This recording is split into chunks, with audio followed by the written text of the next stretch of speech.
lines of, if you like masturbating to internet porn before you get married, you're going to love it afterwards because that's all you're going to be doing. I haven't seen my wife's honeypot in so long. The other day, she came out of the shower. She's got a little tattoo down there, and I said, "When the hell did you get that?" She looks at me and says, "You idiot, I got that 2 years ago in Cancun." I look at her. "We went to Cancun?" She says, "I did." So apparently someone's having sex with my wife, but it's not me. So, I swear, remember the good old days when the only thing you need to masturbate to was a porno mag? Internet porn has completely ruined me. Now I need to watch a tranny threesome with a horse to get off. So, the other day I was at the bar and ran into a friend of mine, and she starts talking about her sexuality. She's not sure. There's this girl she likes. She's like, "Well, I'm not sure if I'm a lesbian." I said, "Well, let me ask you this. You want to shove your tongue up her ass?" She looks at me and says, "Hell no!" Well, I guess you might not be a lesbian. But that might make me a lesbian. So, the other day I'm at the doctor's office getting a prostate exam, my second. After the first one, I said, "There's no way in hell I could be gay." After the second one, I told my wife, "Listen, honey, no more anal." She looks at me. She says, "Damn, I love that strap-on."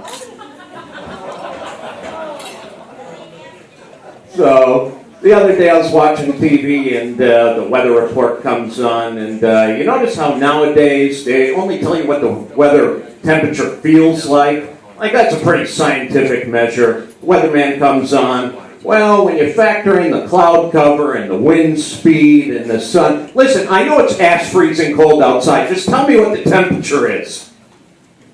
So, I was reading the news the other day. I saw this woman got arrested for giving Botox injections to people in their bedroom. And I thought to myself, if you could convince somebody to do a medical procedure on them in your bedroom, you should get a medal. And the idiots that fall for this should be sent to jail for stupidity. So, one of my wife's favorite shows is called Forensic Files. For those of you that don't know, it's a show about how they use forensic evidence to convict murderers. I think she loves it because she's trying to figure out a way to kill me and get away with it. She's watching the show thinking, so that's how she got caught after she murdered her husband. Well, I guess that idea goes out the window. So, I was watching TV and I hear there's talk about Oprah possibly running for the next presidency in the election. And have you seen her latest Weight Watchers commercial? They might as well call it Whale Watchers. I mean, this holier-than-thou woman can't keep her hands out of the cookie jar and she wants to be president? Then again, we have President Trump. So, this whole sexual harassment scandal that's hit Hollywood, now it's even moving into the world of comedy. Louis C.K., one of my favorite comedians, was apparently masturbating in front of women. I personally don't get it. If it was me, I'd say, well, if you want that promotion, how about a blowjob? Because if I'm going to be found guilty of sexual harassment and do 10 years in prison, I'd like to get my money's worth. That's my set. I'm No Filter Dan. Thank you very much, Fort Myers.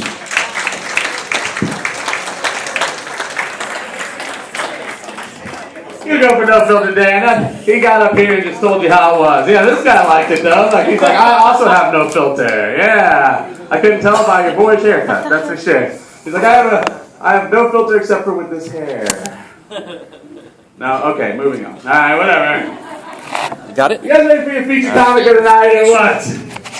Alright, actually, he was talking a little bit about Oprah. And a lot of you guys know I've been doing this joke for a long time. I've been doing it for